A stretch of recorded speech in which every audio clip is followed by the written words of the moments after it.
Hello, everybody, and welcome to the Dergboi Podcast, where I and other possible guests talk about some interesting topics. I am your host, Rugged, the lovable, huggable dragon. Today on the podcast, we are on episode 19, and I'm sorry I'm being so lazy with uploading these, but I figured to give some time to work, especially considering the holidays are coming up.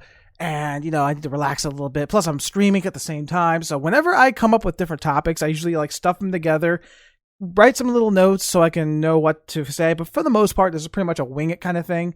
So episode 19, we're going to be talking about some random topics here and there. So I planned on 3 basic topics. One of them is actually a question from one of the followers on my Twitch. So I can't wait to get into that one. As always, if you enjoy my content that you're listening to, give it a good review and share it with others. If you ever want to be part of my podcast, either as a voice guest, or if you just want your questions to be read out loud and answered, which is going to happen today, feel free to click on a few of the links I provide within the episodes of my podcast. Now, the best way to reach me for questions is to go on Twitter at RuggedTheDragon.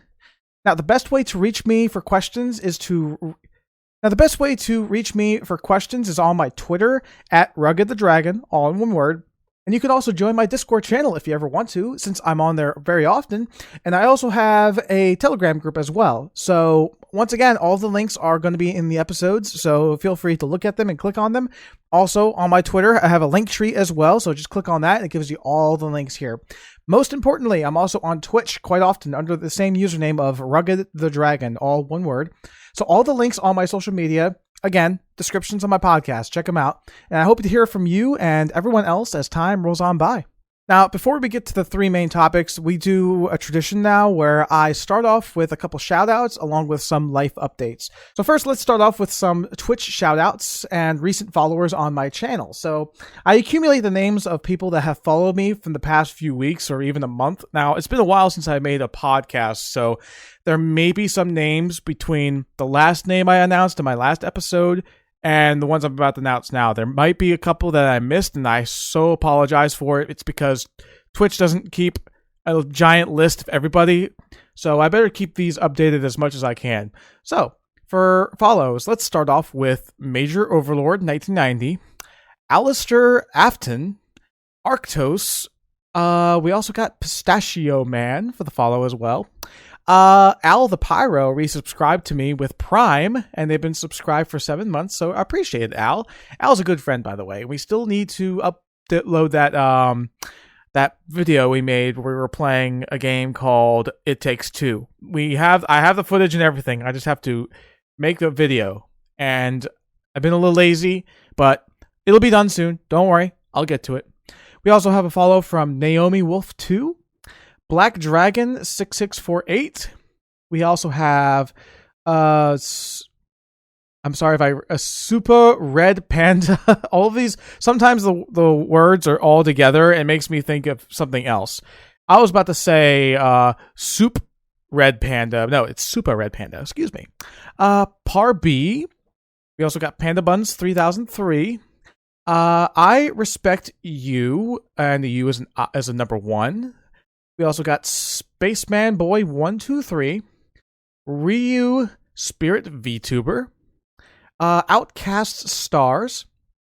We also got one from Yunusun. We have another resubscription for a tier 1 from a Pointless Furry, and they've been subscribed for 10 months. My longest subscriber ever. It's been almost a year now. Man, crazy, right? And the most recent follower from about, let's say, half my last stream was Dragon Cheese Zero, and they're apparently a giant dragon made of cheese, and in the summertime they become nacho cheese. So don't touch, it's not shows. That's a terrible joke, I'm sorry. But thank you, everybody, for all following my Twitch channel. So once again, my Twitch is at RuggedTheDragon. Been recently playing a game called A Plague Tale Requiem. Now, I have Xbox Game Pass for PC, and I'm going to have that for a few months.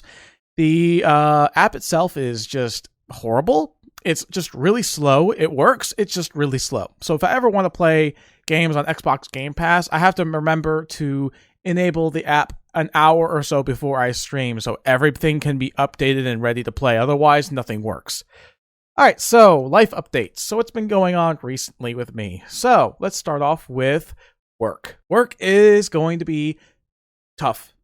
It's going to be tough in the next few weeks, throughout the next couple months, because I'm in Amazon's. Therefore, we have something called peak season. Peak season is essentially the same work shifts, but mandatory overtime is going to be more commonplace than ever before. Pretty much every week is going to be mandatory overtime. So what that means is that I have a schedule where I work only 3 days a week for 12-hour shifts. Not too bad, right? 36 hours, not too bad. Especially considering you can also ask for extra time with extra pay on top of that if they have the premium available. However, when the holidays start up and the peak season begins, your primary mandatory overtime day is usually set. Let's say I work Thursday, Fridays, and Saturdays. That's what I work. My mandatory overtime day is going to be, let's say, Wednesday. So that means that every week is going to be Wednesday, Thursday, Friday, Saturday for 12-hour shifts. This is to make sure that the inventory that we're getting is properly handled, that we need more time to do it there, because, the workflow is going to be insane. It's the holidays. Everyone's buying everything, especially with Black Friday. Oh, God, Black Friday. I just got reminded about that. Man. But it's going to be worth it because more money. Hey, more money. That's a good thing. So more things for me to buy, more presents for me to give to everybody else. And yeah, that's what else is there? Let's see. Still driving. Really used to it, to be honest. I actually drove my mother around for a little bit. She thought I was a little fast at certain moments, but I'm like, this is the way I normally drive. I guess she's just used to my dad driving, since, no offense to him, but he drives a little slow. But I'm not reckless either. I'm very careful and I'm very defensive at the same time, but I'm a little faster when it comes to driving. If I'm on a highway that's like 65 miles per hour, I'm going to be driving 70 if I'm in like the middle lane, or a little bit higher than that. One time I actually hit 80 at one point and I got a little scared, but that was when I first was starting to drive. I'm not a speed demon. I'm very safe as well. I've had only like one moment where my heart kind of skipped a beat when I was driving, and that was because it was raining super hard and I was driving straight. And all of a sudden, out of nowhere, it seemed like my car was slightly drifting to the left. This is called hydroplaning, when there's like too much water underneath the surface of my tires and then I don't have enough traction. And I started to slide a little bit. So I let go of the brake, not the brake pedal. I let go of the acceleration pedal, and I simply just slowly steered myself back on the road again, and I was fine. Kind of made me scared a little bit, but that's what happens, especially in heavy rain. But like I said, pretty good. Pretty boring life updates, but let's get on to the main topic with episode 19, just talking about random topics.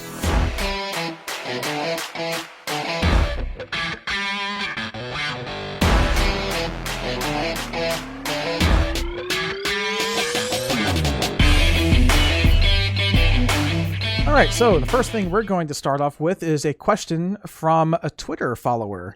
Now, this is very rare because I don't get these often. I often ask people, hey, if you want to ask me a question, ask it, and I'll answer it on the stream. And I've only gotten one of these, not in a long time. I think I had someone else ask me a question, and I can't remember. It's been so long. So, anyway, this is from a user named Zevin Zera on Twitter, asking me, quote, I'd like to hear your opinion on what Chapek said about animation. More so ongoing opinion from other people that animation is for kids when animation is a genre and is all inclusive and can be for everyone. So I had to look this up really quickly, so I typed it in, and Disney CEO Bob Chapek has recently quoted suggesting that animated films aren't for adults. So let's play a little bit of devil's advocate so I can understand what he's trying to say. Throughout history, we've known that cartoons have always been targeted towards kids, like Mickey Mouse, for example. That's the biggest one. Obviously Disney related, but other things too. Like you have Trix the Rabbit, you have baby toys with cute animals on it. All that is targeted towards children, and I can understand That's kind of like a closed-minded way of looking at it, in a way of just viewing like animation as a whole as just for kids. And to some degree, he is right, but I'm gonna disagree.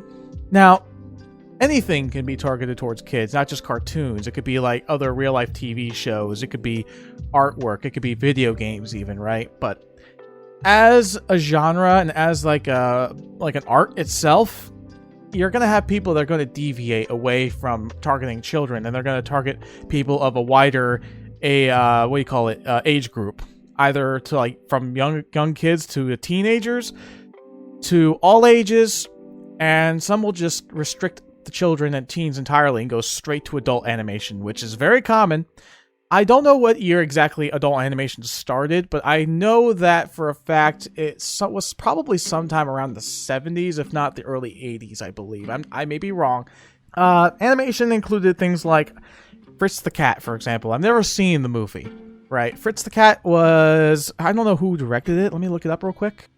There it is. So, Ralph Bakshi was the one who directed Fritz the Cat, but he also did a bunch of other movies. He did this method, I think it was called rotoscoping, where you have a character animated, but it's based on the movements of a real-life person. He did Lord of the Rings, Fritz the Cat, Wizards, Cool World, and a bunch of other ones. So he's a prolific animator, but his goal was to target people of a higher age rating for the most part, right? Because that's going to happen.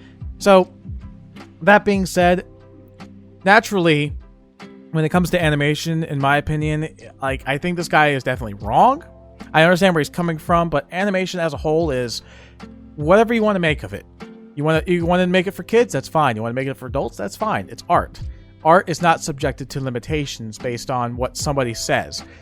It's kind of like furry artwork. Some people don't like drawing the NSFW stuff. Some people prefer just SFW only. Some people might have opinions about it that says that they disagree with NSFW.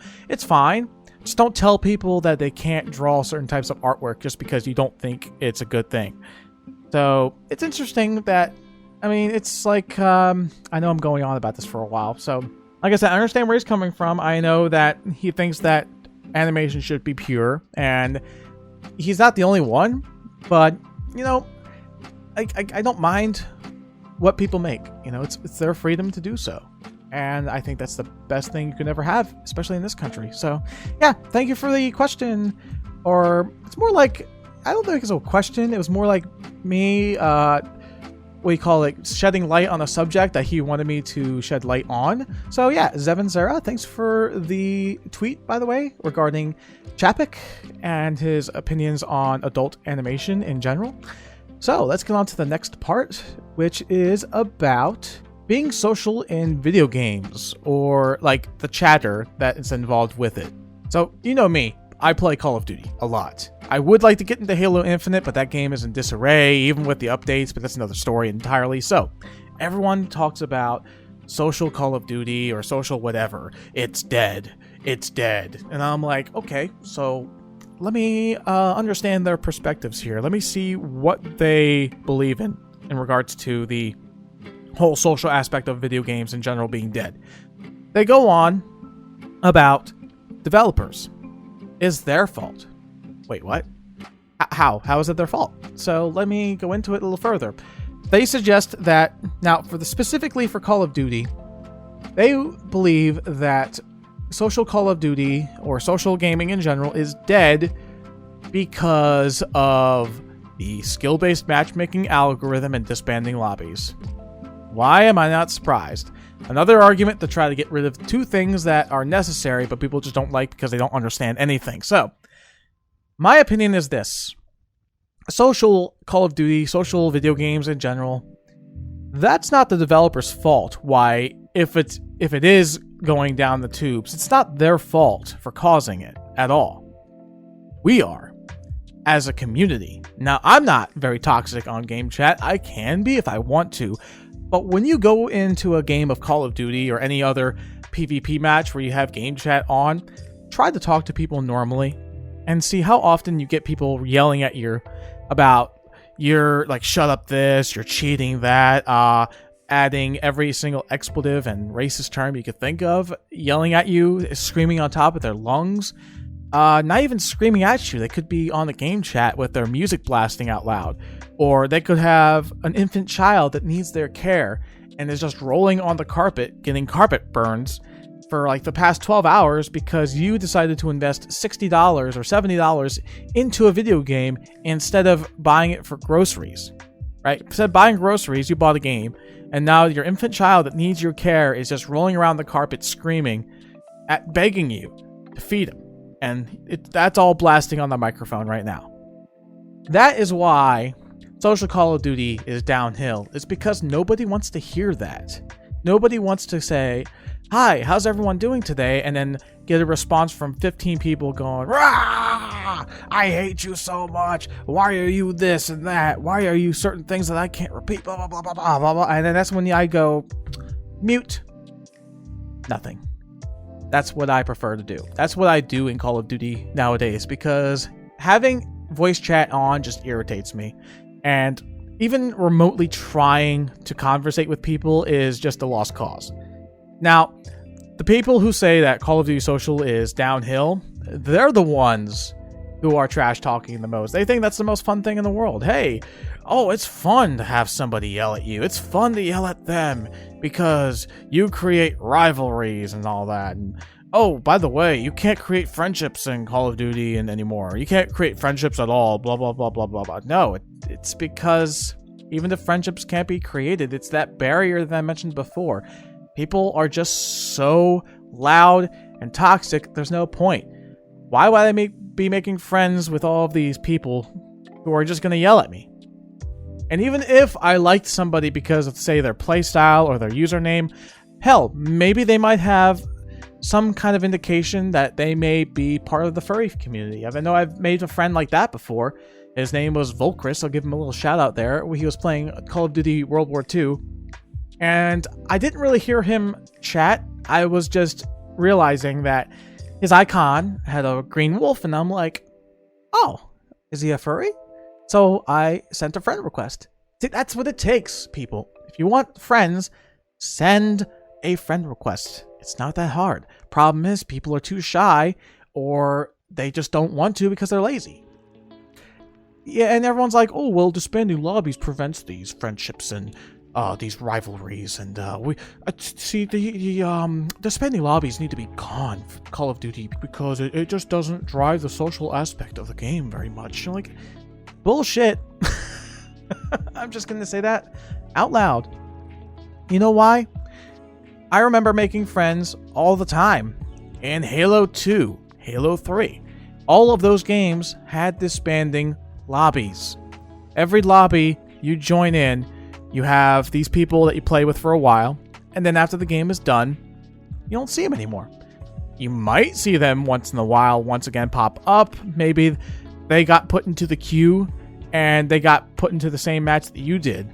Sometimes you might have a rematch here and there. They might even be on your team. But for the most part, if you liked people and you like the way they play, send a friend request. That's all it takes. I'm tired of people saying, well, the developers and skill-based matchmaking and algorithms, the social Call of Duty is dead because of that. No, it's not dead because of them. It's because of us. It's either our unwillingness to send requests or just the way people chat that other people are just tired of.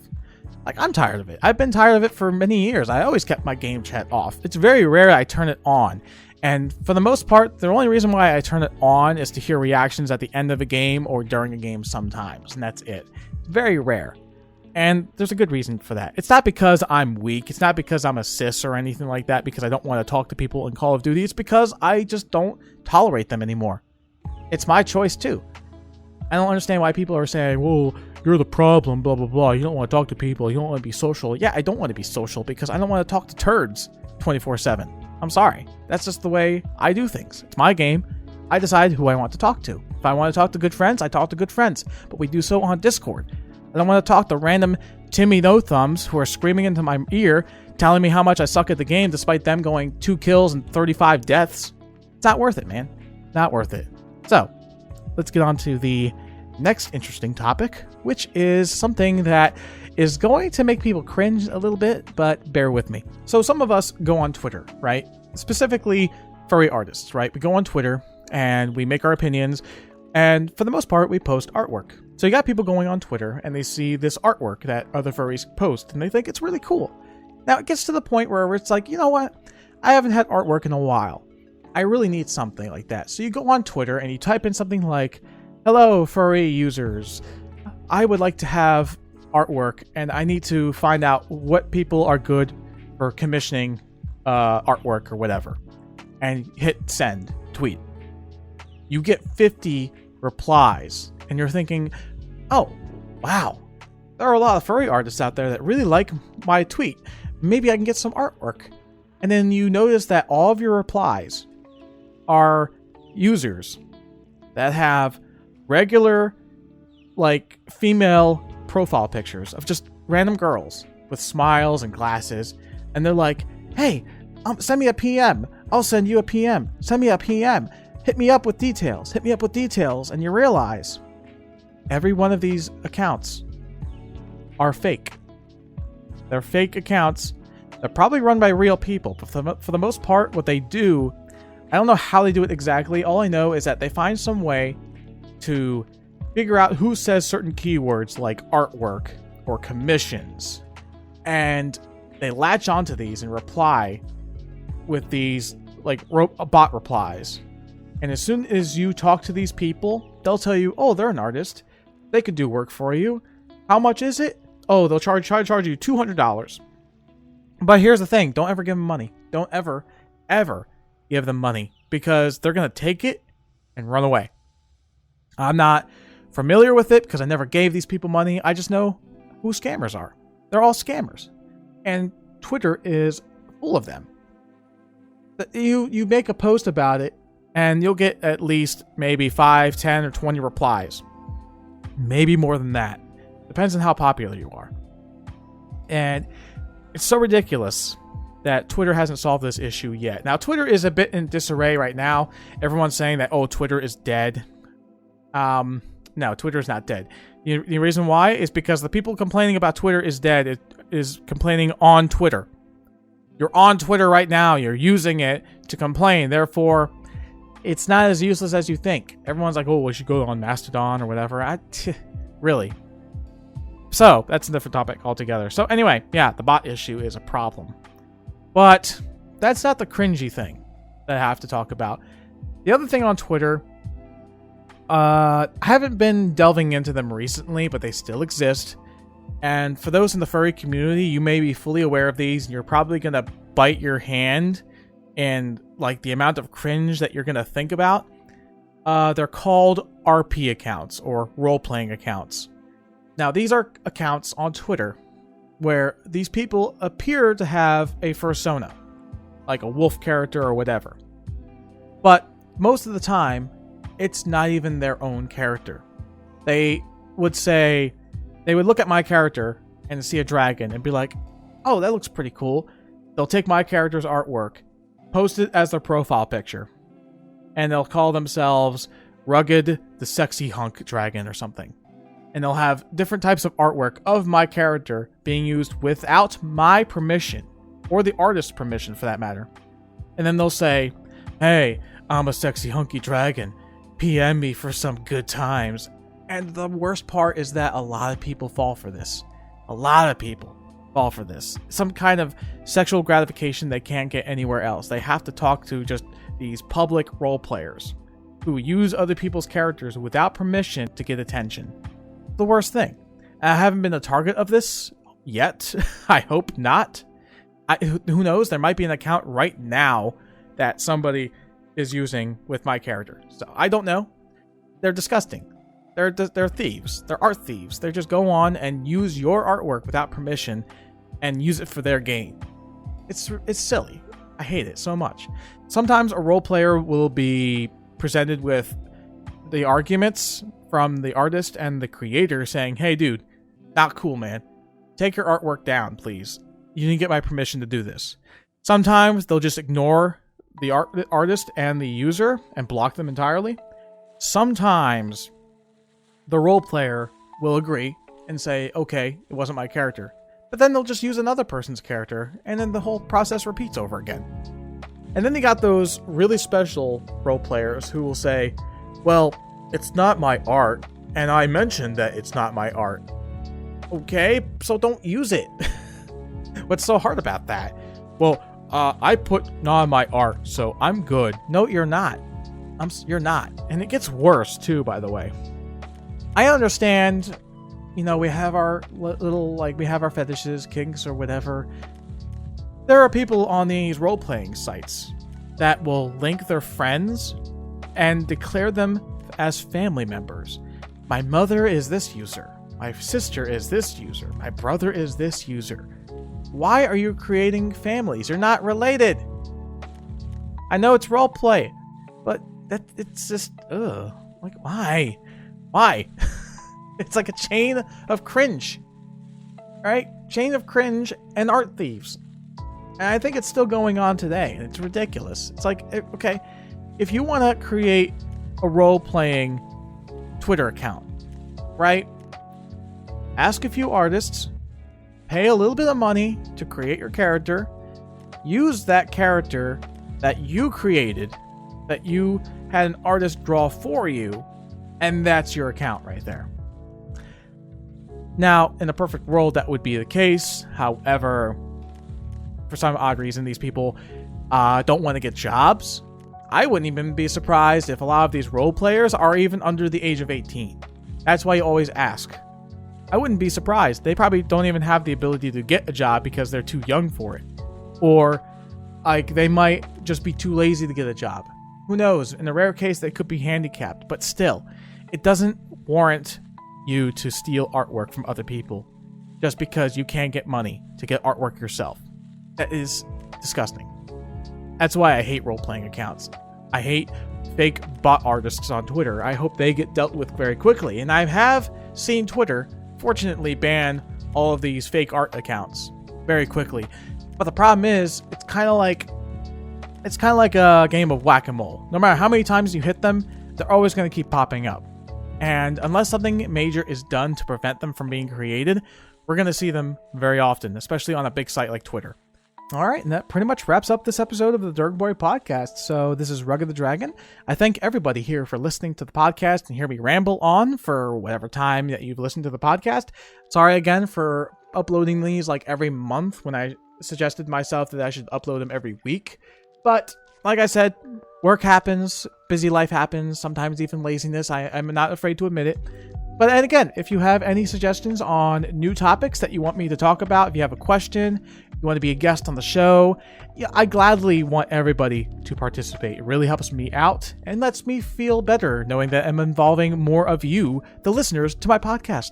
I'll see you all next time. Take it easy and be safe. Dergboi out.